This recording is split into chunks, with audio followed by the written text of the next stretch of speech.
ಈ April 14 Baba Saheb doctor Bhimrao Ambedkar ಅವರ 125ನೇ ವರ್ಷದ ಹುಟ್ಟುಹಬ್ಬವನ್ನು ಆಚರಿಸ್ತಾ ಇದ್ದೀವಿ. Was doctor Bhimrao Ambedkar? ಕೆಲವರಿಗೆ ಯಾರಿಗೋ ಒಬ್ಬರಿಗೆ ರಿಸರ್ವೇಷನ್ ಕೊಟ್ಟರಂತೆ SC/STಗಳಿಗೆ, correct. But is that it? ಭಾರತದ ಈ ಮೇರು ಸುಪುತ್ರನ ಬರೀ ಇಷ್ಟ ಸಂಕುಚಿತ ಸಂಕೋಲೆಗಳಲ್ಲಿ ಬಂಧಿಸಿ ಅದನ್ನು ನೋಡೋದು ಈ ದೇಶಕ್ಕೆ ಮತ್ತು ಆ ಮಹಾನ್ ವ್ಯಕ್ತಿಗೆ ಮಾಡುವ ಮಹಾದ್ರೋಹ ಆಗುತ್ತೆ. 1942 ಅಲ್ಲಿ ಬಾಬಾ ಸಾಹೇಬ್ ಫಸ್ಟ್ ಟೈಮ್ ಆಗಿ 9 to 5 ಜಾಬ್ನ ಪ್ರಪೋಸ್ ಮಾಡಿದ್ರು. ಅದಕ್ಕಿಂತ ಹಿಂದೆ ಬ್ರಿಟಿಷ್ ಸರ್ಕಾರದಲ್ಲಿ ನಾವು 12 ತಾಸು ಕೆಲಸಗಳನ್ನ ಮಾಡಬೇಕಾಯ್ತು. ಆದರೆ ಬಾಬಾ ಸಾಹೇಬ್ರು ಹೇಳಿದ್ರು 9 ರಿಂದ 5 ನೀವು ಕೆಲಸ ಮಾಡಿದಾಗ ಉಳಿದ 4 ತಾಸನ್ನ ವ್ಯಕ್ತಿಯೊಬ್ಬ ತಾನು ಇನ್ನೇನಾದರೂ ಓದಲಿಕ್ಕೆ, ಕಲೀಲಿಕ್ಕೆ, ಸಂಗೀತಕ್ಕೆ ಮತ್ತು ತನ್ನ ಸ್ನೇಹಿತರು ಮತ್ತು ಸಂಸಾರದ ಜೊತೆ ಸಮಯ ವಿನಿಯೋಗಿಸಲಿಕ್ಕೆ ಅವನಿಗೆ ಅವಶ್ಯಕತೆ ಇರುತ್ತೆ. ಸೊ ಹಾಗಾಗಿ ಅವನ ವರ್ಕ್ ಟೈಮ್ನ 9 to 5 ಜಾಬ್ ಆಗಿ ಮಾಡಬೇಕು ಅಂತ ಹೇಳಿ ಇವತ್ತು ನಾವೇನು ಸೇವಿಂಗ್ಸ್ ಅಂತ ಹೇಳ್ತಾ ಇದ್ರಿ, PF, DA, ಇದೆಲ್ಲವನ್ನ ಬಾಬಾ ಸಾಹೇಬ್ರೆ ಕೊಡುಗೆಯಾಗಿ ನಮಗೆ ಕೊಟ್ಟಿರುವಂತದ್ದು. ಇವತ್ತು ನಾವೇನು ಮೆಟರ್ನಿಟಿ ಲೀವ್, ಪ್ರಾಪರ್ಟಿ ರೈಟ್ಸ್ ಅಂತ ಹೇಳ್ತಿದೀವಿ, ಅದನ್ನ ಮೊಟ್ಟ ಮೊದಲ ಬಾರಿಗೆ ಪ್ರತಿಪಾದಿಸಿ ಅದಕ್ಕೋಸ್ಕರ ಹೋರಾಡಿದವರು ಡಾಕ್ಟರ್ ಭೀಮರಾವ್ ಅಂಬೇಡ್ಕರ್. ಒರಿಸ್ಸಾದಲ್ಲಿ ಹರಿಯುವ ಮಹಾನದಿ ಅದರ ಪ್ರಳಯಾಂತಕ ಪ್ರವಾಹಕ್ಕೆ ಸಿಲುಕಿ ಎಷ್ಟೋ ಹಳ್ಳಿಗಳು, ಜಿಲ್ಲೆಗಳು ಜಲಾವೃತಗೊಂಡು ಜನಜೀವನವೇ ನಾಶವಾಗ್ತಾ ಇತ್ತು. 1936ರಲ್ಲಿ ಸರ್ ಎಂ ವಿಶ್ವೇಶ್ವರಯ್ಯನವರು ಇಲ್ಲಿ ಒಂದು ಸಮೀಕ್ಷೆ ನಡೆಸಿ ಇಲ್ಲೊಂದು ಡ್ಯಾಮ್ ಕಟ್ಟಿಸಿದ್ರೆ ಈ ನೀರಿನ ಸೆಳೆವನ್ನು ನಾವು ಕಂಟ್ರೋಲ್ ಮಾಡಬಹುದು ಮತ್ತು ಇದನ್ನ ಬೇರೆ ಬೇರೆ ಉಪಯೋಗಕ್ಕೆ ಬಳಸ್ಕೋಬಹುದು ಅಂತ ಪ್ರಪೋಸ್ ಮಾಡಿದರು. ಅದರ ಬ್ರಿಟಿಷ್ ಸರ್ಕಾರಕ್ಕೆ ಯಾವುದೇ ರೀತಿ ಆಸಕ್ತಿ ಇರಲಿಲ್ಲ.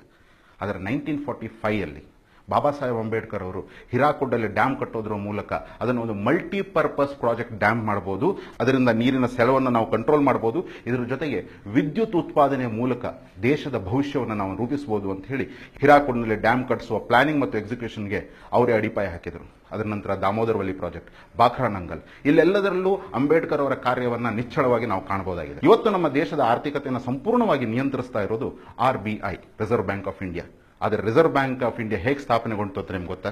1935ರಲ್ಲಿ ಬಾಬಾ ಸಾಹೇಬರು ಬರೆದಂತಹ the problem of Indian rupee book ಅನ್ನು ಆಧರಿಸಿ ಆಗಿನ ಸರ್ಕಾರ ಈ ದೇಶದ ಆರ್ಥಿಕತೆಯನ್ನು ನಾವು ಸುಭದ್ರಗೊಳಿಸಬೇಕು ಅಂದ್ರೆ ಇದನ್ನು ಅನುಷ್ಠಾನಗೊಳಿಸಬೇಕು ಅಂತ ಹೇಳಿ ಅವರ ರೆಕಮೆಂಡೇಶನ್ಸ್ ಮೇಲೆ ರಿಸರ್ವ್ ಬ್ಯಾಂಕ್ ಆಫ್ ಇಂಡಿಯಾವನ್ನ ಸ್ಥಾಪಿಸಲಾಯಿತು. ಆಗ ಅದನ್ನು ಅಪೆಕ್ಸ್ ಬ್ಯಾಂಕ್ ಅಂತ ಕರೀತಾ ಇದ್ರು. ಅಮಾರ್ತ್ಯ ಸೇನ್ ಅವರಿಗೆ ನೊಬೆಲ್ ಸಿಕ್ಕಿದಾಗ ಅವ್ರು ಹೇಳಿದ್ರು, ನಾನು ಏನೋ ಹೊಸತನ್ನು ಕಂಡಿಡಿದಿಲ್ಲ. ಬಾಬಾ ಸಾಹೇಬ್ ಅಂಬೇಡ್ಕರ್ ಅವರು ಯಾವ ಎಕನಾಮಿಕ್ ಥಿಯರೀಸ್ಗಳನ್ನು ಪ್ರತಿಪಾದಿಸಿದ್ರು ನಾನು ಅದನ್ನು ಸ್ವಲ್ಪ ವಿಸ್ತಾರವಾಗಿ ಹೇಳಿದೆ ಅಷ್ಟೇ ಅಂತ.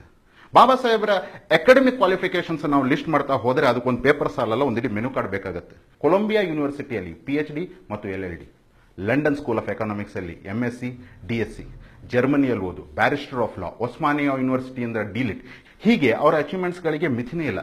ಅವರೊಬ್ಬರು ಸಂಪಾದಕರಾಗಿದ್ದರು, ಒಬ್ಬ ಎಕನಾಮಿಸ್ಟ್ ಆಗಿದ್ರು, ಒಬ್ಬ ಲಾಯರ್ ಆಗಿದ್ರು, ಒಬ್ಬ ಸಮಾನತೆಯ ಹೋರಾಟಗಾರರಾಗಿದ್ರು, ಎಲ್ಲಕ್ಕಿಂತ ಹೆಚ್ಚು ಭಾರತದ ಪ್ರಪ್ರಥಮ ಲಾ ಮಿನಿಸ್ಟರ್ ಆಗಿದ್ರು. 1940 ಮತ್ತು 50ರಲ್ಲಿ ಯಾವಾಗ ಎಲ್ಲರೂ ಎಲ್ಲ ಉದ್ಯೋಗಗಳು ಮತ್ತು ಉದ್ಯಮಗಳು ಸರ್ಕಾರದ ಅಡಿಯಾಳಾಗಿರಬೇಕು ಅಂತ ಹೇಳ್ತಾ ಇದ್ರು, ಆಗ ಬಾಬಾ ಸಾಹೇಬರು ಫ್ರೀ ಮಾರ್ಕೆಟ್, ಗೋಲ್ಡ್ ಸ್ಟ್ಯಾಂಡರ್ಡ್ ಮತ್ತು ಎಲ್ಲರಿಗೂ ಉದ್ಯೋಗ ಮತ್ತು ಉದ್ಯಮದಲ್ಲಿ ಇನ್ವೆಸ್ಟ್ ಮಾಡ್ಲಿಕ್ಕೆ ಅವಕಾಶ ಸಿಗಬೇಕು ಅಂತ ಮಾತಾಡ್ತಾ ಇದ್ರು. ಅವರು ಗೋಲ್ಡ್ ಸ್ಟ್ಯಾಂಡರ್ಡ್ ಮೇಲೆ ತುಂಬಾ ನಂಬಿಕೆ ಇಟ್ಕೊಂಡು ಯುರೋಪಿಯನ್ ಕರೆನ್ಸಿಗಿಂತ ಭಾರತದ್ದೇ ಸ್ವಾಯತ್ತವಾದ ಕರೆನ್ಸಿ ಬರಬೇಕು ಅನ್ನೋದ್ರ ಬಗ್ಗೆ ತುಂಬಾ ಕನಸು ಕಂಡಿದ್ರು. 2013-14ರಲ್ಲಿ ಕೊಲಂಬಿಯಾ ಯೂನಿವರ್ಸಿಟಿ ಒಂದು ಸಮೀಕ್ಷೆ ನಡೆಸಿತು. ಅವರ 250 ವರ್ಷದ ಸುದೀರ್ಘ ಇತಿಹಾಸದಲ್ಲಿ ತಮ್ಮ ಯೂನಿವರ್ಸಿಟಿಯ ಶ್ರೇಷ್ಠ ವಿದ್ಯಾರ್ಥಿ ಯಾರು ಅನ್ನೋದನ್ನ ಅವರು ಮನಗಾಣಲಿಕ್ಕೆ ಒಂದು ಸಮೀಕ್ಷೆ ನಡೆಸಿದ್ರು.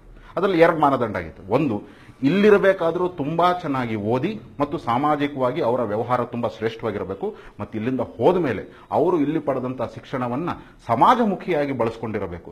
ಈ ನಿಟ್ಟಿನಲ್ಲಿ ತಮ್ಮ 250 ವರ್ಷದ ಸುದೀರ್ಘ ಇತಿಹಾಸದಲ್ಲಿ ತಮ್ಮ ಯೂನಿವರ್ಸಿಟಿಯ, ಕೊಲಂಬಿಯಾ ಯೂನಿವರ್ಸಿಟಿಯ ಶ್ರೇಷ್ಠ ವಿದ್ಯಾರ್ಥಿ ಯಾರು ಅಂತ ಅವರು ಸಮೀಕ್ಷೆ ನಡೆಸಿದಾಗ ಬಂದ ಉತ್ತರ ಒಬ್ಬ ಭಾರತೀಯನ ಹೆಸರು, ಅದೇ ಡಾಕ್ಟರ್ ಬಾಬಾ ಸಾಹೇಬ್ ಭೀಮರಾವ್ ಅಂಬೇಡ್ಕರ್. ಕಾಶ್ಮೀರದಿಂದ ಕನ್ಯಾಕುಮಾರಿ ತನಕ, ಗುಜರಾತಿಂದ ದೂರದ ತ್ರಿಪುರಾ ಮತ್ತು ಮಣಿಪುರ ತನಕ ನಾವೆಲ್ಲರೂ ಬಾಬಾ ಸಾಹೇಬರ ಶ್ರಮದ ಫಲಾನುಭವಿಗಳು. ಅದಕ್ಕೆ ನಿಮಗೆ 125 ವರ್ಷ, ಅದಕ್ಕೆ ನಾವು ಹೇಳೋ ಮಾತು ಜೈ ಭೀಮ್. ಕಾರ್ಪೊರೇಟ್ ಮೀಡಿಯಾ ಹಾಗೂ ರಾಜಕೀಯ ಪ್ರೇರಿತ ಮಾಧ್ಯಮಗಳ ನಡುವೆ ಒಂದು ಮುಕ್ತ ಮಾತುಕತೆ ಸಾಧ್ಯ ಆಗದೇ ಇರುವಂತಹ ಪರಿಸ್ಥಿತಿ ಉದ್ಭವ ಆಗಿದೆ. ಹಾಗಾಗಿ ಕಲಾ ಮಾಧ್ಯಮ ತಂಡದವರಾದ ನಾವು ಒಂದು ಪರ್ಯಾಯ ಸಂವಾದಕ್ಕೋಸ್ಕರ ಅನುವು ಮಾಡಿಕೊಳ್ಳಲಿಕ್ಕೆ ಮಾಡಿರುವಂತಹ ಪ್ರಾಮಾಣಿಕ ಪ್ರಯತ್ನವೇ ಈ ಸತ್ಯಶೋಧಕ. ಇಲ್ಲಿ ಸ್ಪಾನ್ಸರ್ಡ್ ನ್ಯೂಸ್ ಇರಲ್ಲ, ಬಟ್ ಟ್ರೂಲಿ ಇನ್ಸ್ಪೈರ್ಡ್ ವ್ಯೂಸ್ ಇರುತ್ತೆ. ಈ ನಮ್ಮ ಪ್ರಯತ್ನ ನಿಮಗೆ ಇಷ್ಟವಾದಲ್ಲಿ ದಯವಿಟ್ಟು ಲೈಕ್ ಮಾಡಿ, ಸಬ್ಸ್ಕ್ರೈಬ್ ಬಟನ್ ಒತ್ತಿ ಮತ್ತು ಮುಕ್ತ ಮಾತುಕತೆಗೆ ನಮ್ಮೊಂದಿಗೆ ಕೈ ಜೋಡಿಸಿ.